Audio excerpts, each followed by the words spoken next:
Good afternoon to you all. Welcome to Job Grade IAS. One more important topic from the modern Indian history.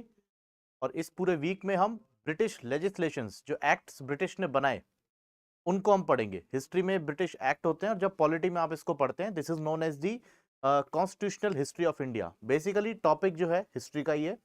We will see the topics one by one. आज का जो topic है वो है regulating act of 1773। Now this regulating act of 1773 नाम से ही पता लग रहा है रेगुलेटिंग मतलब आप क्या कर रहे हो, रेगुलेशन लगा रहे हो, रेगुलेट कर रहे हो, मतलब आप कुछ चीजों को ठीक करना चाह रहे हो, है ना, अपने कंट्रोल में लेकर आना चाह रहे हो। ठीक है, जैसे आप जनरल लैंग्वेज में आप बोल देते हैं कि मेरे रूल्स एंड रेगुलेशन आपको मानने पड़ेंगे, विच मीन्स आप सामने वाले से ये कह रहे हो कि मेरी बातों का आप मानो, you follow my terms and conditions. तो what you are saying actually कि आप मेरे रेगुलेशंस के अंडर में हैं। ठीक है, तो रेगुलेटिंग एक्ट भी रेगुलेट कर रहा है। और सबसे इंपॉर्टेंट क्या है, कौन किसे रेगुलेट कर रहा है? तो यहां पर ब्रिटिश गवर्नमेंट ये रेगुलेट कर रही है ईस्ट इंडिया कंपनी को। आपको पता है ईस्ट इंडिया कंपनी इंडिया में आई थी सन 1600 में, एक ट्रेडिंग कंपनी बनकर आई थी। और कैसे वो एक ट्रेडिंग कंपनी बनकर आती है और धीरे धीरे इंडिया के जो पॉलिटिकल डिस्टर्बेंसेस होते हैं, जो इंडिया के राजाओं के बीच में जो डिस्टर्बेंसेस होते हैं, जो डिस्प्यूट्स होते हैं, उसमें इन्वॉल्व होती है और अपना इन्फ्लुएंस बढ़ाती चली जाती है। ठीक है, वो ट्रेड से और कंपनीज को भी आउट कर देती है, पोर्चुगीज को वो आउट कर देते हैं, डचेस को वो आउट कर देते हैं, फ्रेंच को स्पेशली वो आउट कर देते हैं। ठीक है, और अपना इन्फ्लुएंस बढ़ाते चले जाते हैं। ठीक है, तो इनका इन्फ्लुएंस ज्यादा ना बढ़े उसको कंट्रोल करने के लिए British parliament, British government east India company के जो भी अफेयर्स थे इंडिया में उनको रेगुलेट करने के लिए रेगुलेटिंग एक्ट ऑफ 1773 लेकर आती है। ऑब्वियसली ऐसी क्या सिंपैथी थी इंडियन से ब्रिटिश पार्लियामेंट को कि वो कंपनी को रेगुलेट करेगी? एक्चुअल में सिंपैथी कुछ भी नहीं थी, उसके कुछ सर्टेन रीजंस थे जिस वजह से एक्ट लेकर आए। पहला जो रीजन था, battle of Plassey and battle of Buxar. तो आपको पता है बैटल ऑफ प्लासी जो था,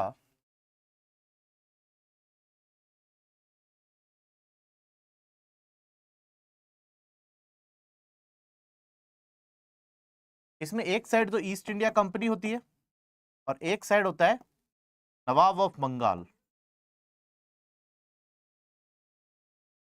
ये नवाब ऑफ बंगाल होता है सिराज उद्दौला।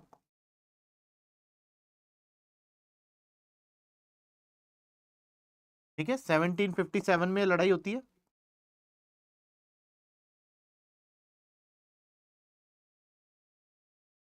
ठीक है, और इसमें ईस्ट इंडिया कंपनी जीत जाती है। हाउएवर ये ईस्ट इंडिया कंपनी की एक क्लियर विक्ट्री नहीं थी। इसमें जो नवाब था, नवाब ऑफ बंगाल था, मैं इसके इतने बैकग्राउंड में नहीं जाऊंगा because we are discussing the act. But थोड़ा मैं आपको बताऊंगा, Nawab was a short tempered man, जिसकी वजह से उसके कोर्ट में उससे कुछ लोग खुश नहीं होते और पॉलिटिकल गेन्स की वजह से इस वॉर में नवाब का जो टॉप कमांडर था मीर जाफर, वो गद्दारी कर जाता है और उस वजह से नवाब जो थे वो लड़ाई हार जाता है। लड़ाई के बाद नवाब को गोली मार दी जाती है और इसके बाद बैटल ऑफ बक्सर होता है, जिससे ये पता लगता है कि बंगाल के ऊपर क्लियर जो विक्ट्री है वो किसकी होने वाली है। तो 1764 में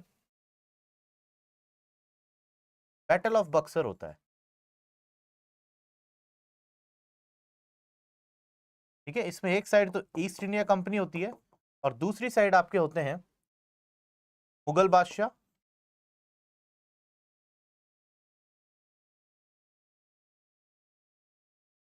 शाह आलम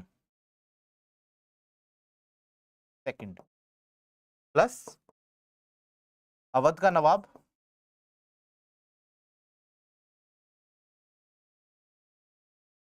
जिनका नाम था शुजा उद्दौला। और एक साइड होता है मीर कासिम, जो बंगाल का नवाब था।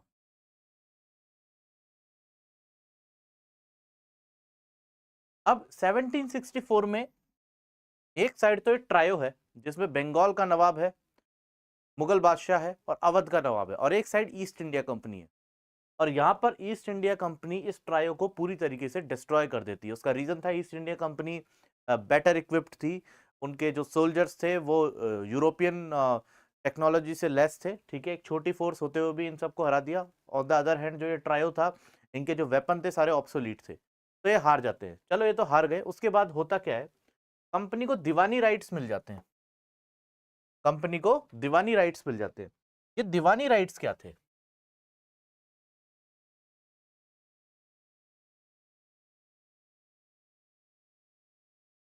एक्चुअल में जो दीवानी थी वो था लैंड रेवेन्यू।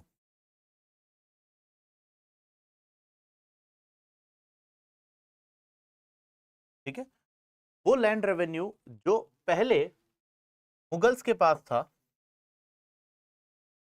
मुगल्स ने इसे ट्रांसफर कर दिया ईस्ट इंडिया कंपनी को।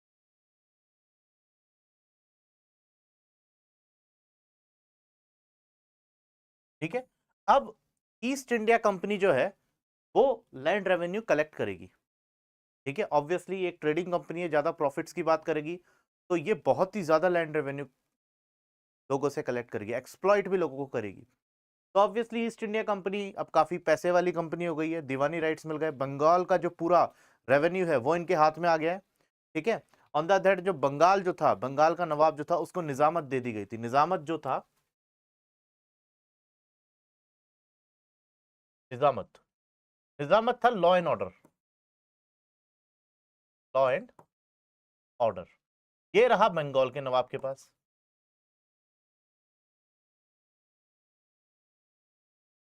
आप देखो चीज क्या हो रही है कि लॉ एंड ऑर्डर है इनके हाथ में, बट फाइनेंशियल पावर जो है ब्रिटिश ईस्ट इंडिया कंपनी के कंट्रोल में आ गई। ये पैसे के दम पर अब कुछ भी कर सकते हैं। ठीक है, और यहां पर जितना भी एक्सप्लॉइटेशन ये लोगों का करेंगे, बंगाल का नवाब लॉ एंड ऑर्डर से उसको कंट्रोल ही नहीं कर पाएगा। ठीक है, तो ये एक बहुत बड़ी अचीवमेंट हो गई थी ईस्ट इंडिया कंपनी के लिए। बट ईस्ट इंडिया कंपनी में भी जो वहां के कर्मचारी थे, जो ऑफिसर्स थे, उसमें बहुत ज्यादा करप्शन था। कंपनी में बहुत ज्यादा मिसमैनेजमेंट हुआ। मतलब आप लैंड रेवेन्यू ले रहे हो और जो मनमाना जो टैक्स है वो लेकर आप ब्रिटेन जा रहे हो। तो जब आप ब्रिटेन जा रहे थे, ठीक है, तो ब्रिटेन में भी लोग आपको नवाब्स बोलने लग गए, nawabs. The correct term is nawabs, क्योंकि आपने नवाब को हराया और अब आप खुद नवाब बन गए। तो एक टॉन्टिंग वे में ये बोला जाने लगा कि हाँ, ये तो काफी सारा पैसा कमा कर ला रहे हैं ईस्ट इंडिया कंपनी वाले। तो यहां पर ऐसा नहीं था कि east India company was the only trading company in Britain. बहुत सारी कंपनीज थी, बहुत सारे ट्रेडर्स थे ब्रिटेन में।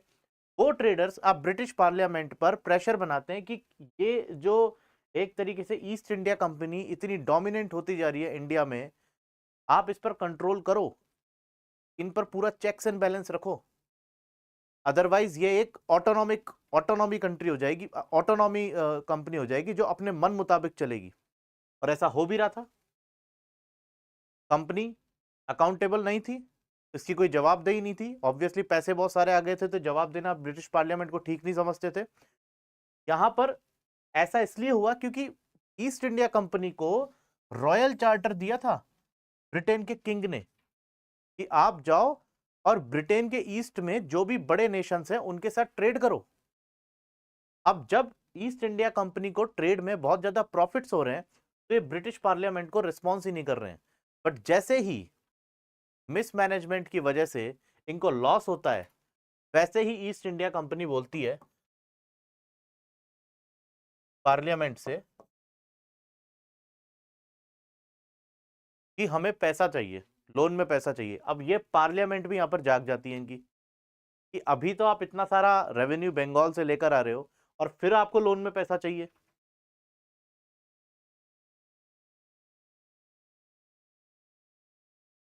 तो यहां पर जो ब्रिटिश अथॉरिटी है, जो ब्रिटिश पार्लियामेंट है, ये अब पूरा मानस बना लेगी कि हाँ, हमें इस कंपनी को रेगुलेट करना पड़ेगा।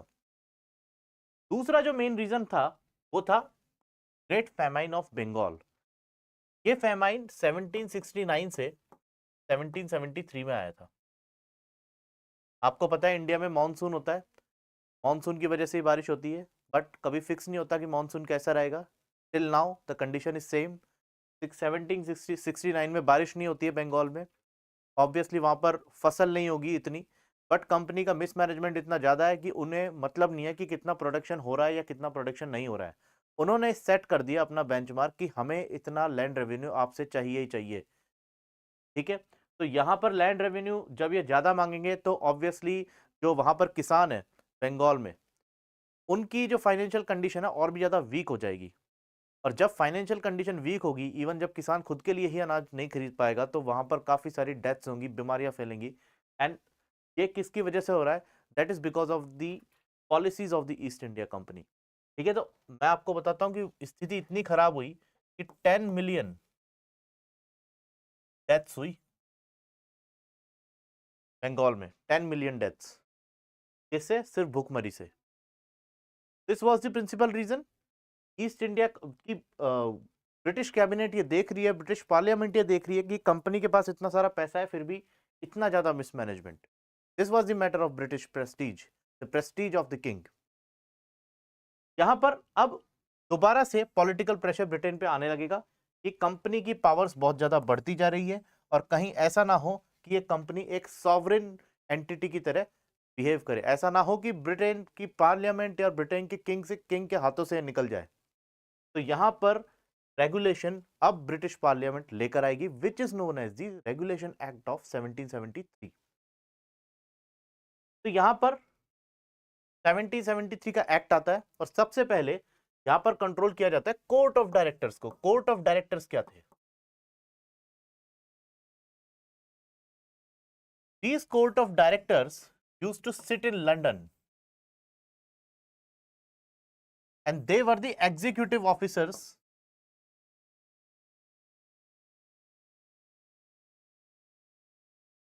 Of East India Company. मतलब ईस्ट इंडिया कंपनी इन लोगों के हाथ में होती थी। East India Company was regulated, was governed by the court of director sitting in London. ठीक है, लंदन में ये लोग बैठते थे। तो सबसे पहले ब्रिटिश की जो पार्लियामेंट होगी वो इन्हीं को ही प्रेशराइज करेगी। हालांकि these were the powerful people, क्योंकि उनके पास पैसा आ रहा है। ठीक है, और वो भी ब्रिटिश पार्लियामेंट में बेसिकली अपनी मनी पावर को यूज करेंगे। ठीक है, क्योंकि एक पॉलिटिक्स जो इंडिया में चल रही है, उसके पैरेलल में एक और पॉलिटिक्स ब्रिटेन में भी चल रही है नाउ। बट ब्रिटिश पॉलिटिशियंस ने डिसाइड कर लिया है कि इनको अब कंट्रोल में करना ही पड़ेगा। तो इनका जो टर्म था वो 1 साल से बढ़ाकर 4 साल कर देते हैं, जिससे ज्यादा समय तक एक आदमी पर, एक डायरेक्टर पर ब्रिटिश पार्लियामेंट नजर रख सके। ऐसा नहीं कि एक गया, फिर दूसरा आ गया, फिर तीसरा आ गया, और वो अपना काम लगातार बढ़ाते जा रहे हैं। और प्रोविजन ये बनाया कि 1/4 कोर्ट ऑफ डायरेक्टर हर साल रिटायर हो जाएंगे। लेट अस सपोज कि अगर 16 कोर्ट ऑफ डायरेक्टर है, तो 1 साल में 4 रिटायर हो जाएंगे। ठीक है, इस तरीके से रोटेशन में ये सारा काम चलेगा। तीसरा, ईस्ट इंडिया कंपनी को ये बोला गया कि आपके जितने भी डॉक्यूमेंट्स हैं related to your army, related to your administration, related to your revenue collection, आप सारे के सारे सबमिट करोगे चांसलर ऑफ द एक्सचेकर, जो British chancellor of the exchequer होता है, जो आज की तारीख में ब्रिटेन का फाइनेंस मिनिस्टर भी होता है। ठीक है, तो इनको आप सारे के सारे डॉक्यूमेंट सबमिट करोगे। We want proper checks and balances. अब यहां पर 3 प्रेसिडेंसी थी ब्रिटिश की। एक तो थी प्रेसिडेंसी ऑफ बंगाल, जो आपके एस्टेब्लिश होती है 1612 में। आपको पता है, जब कैप्टन हॉकिंस जहांगीर के, मुगल बादशाह जहांगीर के दरबार में आता है और कुछ अच्छे वर्ड्स यूज में करता है, माय किंग, माय मैजेस्टी, तो जहांगीर जो होता है वो उन्हें बंगाल में एक ट्रेडिंग पोस्ट बनाने के लिए बोल देता है। तो यहाँ पर 1612 में वही जो है प्रेसिडेंसी बन जाती है बंगाल की। प्रेसिडेंसी ऑफ बॉम्बे जो आई थिंक 1662 में बनी थी, और प्रेसिडेंसी ऑफ मद्रास जो 1684 में बनी थी। ये तीनों प्रेसिडेंसीज जो होती हैं, ये बंगाल की प्रेसिडेंसी के अंडर में आ जाती है। ऑब्वियसली हमने बंगाल को जीत लिया है, Bengal is your power centre. ठीक है, अब यही पावर सेंटर जो है इन दोनों बॉम्बे एंड मद्रास की प्रेसिडेंसीज को कंट्रोल करेगा। अलग अलग सिस्टम अब नहीं है।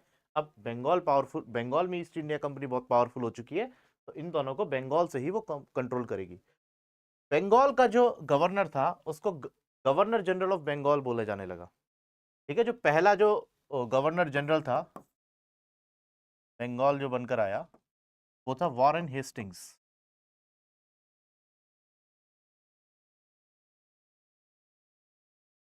पहले बंगाल का गवर्नर था, उसी के बाद इन्हीं को ही आगे गवर्नर जनरल बना दिया। ऐसा कुछ नहीं था, देखो यहाँ पर भी गवर्नर था, यहाँ पर भी गवर्नर था।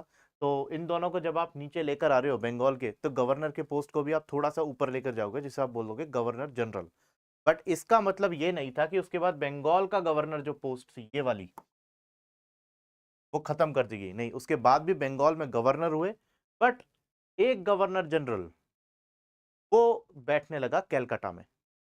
ठीक है, ये गवर्नर जनरल जो कैलकाटा में बैठा है, ये गवर्नर ऑफ बंगाल को भी कंट्रोल कर रहा है और बॉम्बे और मैड्रास के भी गवर्नर्स को कंट्रोल कर रहा है। ठीक है, मार्क माय वर्ड्स। यहां पर गवर्नर जनरल को असिस्ट करने के लिए एक 4 मेंबर्स की एग्जीक्यूटिव काउंसिल्स भी आप लेकर आए। देखो जरा हो कैसे रहा है, वापस से आप समझो इसको। ये है आपका बंगाल, इसके नीचे प्रेसिडेंसीज आ गई बॉम्बे,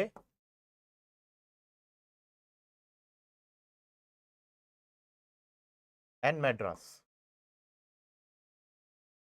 ठीक है, अब यहां पर बैठे हैं आपके गवर्नर जनरल। ठीक है, यहां पर है आपके गवर्नर।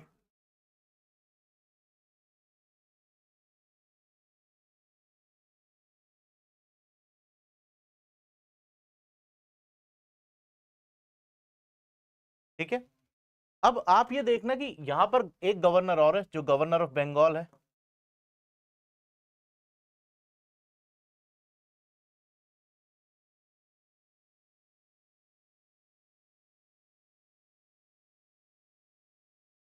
बंगाल का गवर्नर जनरल, जिसके अंदर बंगाल का गवर्नर भी है और बॉम्बे एंड मद्रास के गवर्नर्स भी हैं। ये जो गवर्नर जनरल होगा, इसको असिस्ट करने के लिए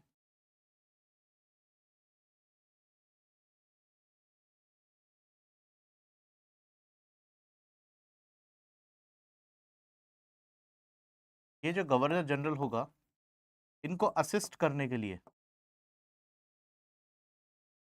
एक एग्जीक्यूटिव काउंसिल होगी,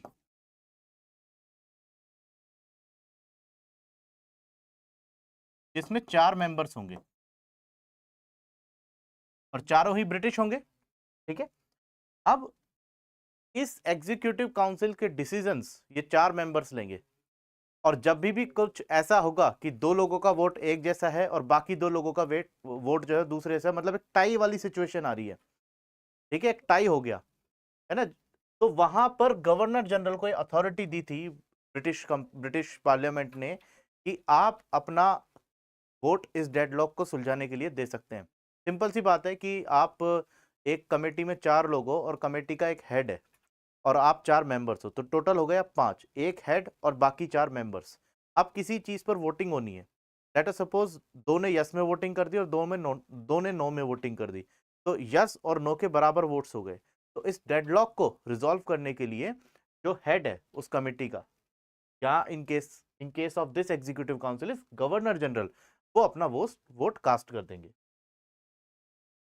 यहां पर कैलकाटा में एक सुप्रीम कोर्ट को भी एस्टेब्लिश करती है ब्रिटिश पार्लियामेंट। नाउ यही सुप्रीम कोर्ट बेसिकली धीरे धीरे इवॉल्व होता है अपेक्स कोर्ट बाद में। एक्चुअल में इस टाइम पर जो इंडिया में जो एरिया जो ब्रिटिश कंट्रोल में नहीं थे, वहां पर जो लॉ चलता था वो या तो हिंदू लॉ चलता था या फिर मुस्लिम उलेमा का लॉ चलता था। एंड दिस सुप्रीम कोर्ट जो कैलकाटा में एस्टेब्लिश किया था, उसका बेस ये था कि जो मैटर हिंदू लॉ और मुस्लिम लॉ से बिल्कुल परे आते हैं, उनको ये सॉल्व करेगा। ठीक है, इसका ज्यूरिडिक्शन अभी क्लियर नहीं था, वैसे प्रेसिडेंसी ऑफ बंगाल के ऊपर ही था। यहां पर जो मेंबर्स है एग्जीक्यूटिव काउंसिल के, इंक्लूडिंग द गवर्नर जनरल, और जितने भी मेंबर्स थे ईस्ट इंडिया कंपनी के, जितने भी जो वर्कर्स थे, उनको ब्रिटिश पार्लियामेंट ने साफ साफ प्रोहिबिटेड कर दिया, साफ साफ मना कर दिया कि आप किसी भी तरीके का कोई भी गिफ्ट कल्चर नहीं रखेंगे, कोई भी ब्राइबरी कल्चर नहीं रखेंगे, और कोई भी प्राइवेट ट्रेड आप नहीं करेंगे। आपने देखा होगा कि जब हम इसको थोड़ा सा पीछे लेकर जाएं स्टोरी को, जब मुगल बादशाह फर्रुख सियर ने ब्रिटिश इंडिया कंपनी को फरमान जारी किया था ठीक है, तो दस्तक और फरमान जारी किया था, तब कंपनी के जो लोग थे वो खुद का भी अलग से एक बिजनेस चलाने लग गए थे। कंपनी एक ट्रेडिंग एंटिटी थी, कंपनी अपना बिजनेस करती थी, बट कंपनी के जो ऑफिशियल्स थे वो भी अपने एक इंडिविजुअल बिजनेस चलाने लग गए थे। तो यहाँ पर इस पर रोक लगा देती है आपके ब्रिटिश पार्लियामेंट। ठीक है, so these were the major provisions of this act, the regulating act of 1773। ठीक है, इसके बाद और जो भी एक्ट आते हैं उसको हम डिस्कस करेंगे। I hope you got all my points. For more such updates kindly subscribe job grade IAS and stay tuned. Thank you.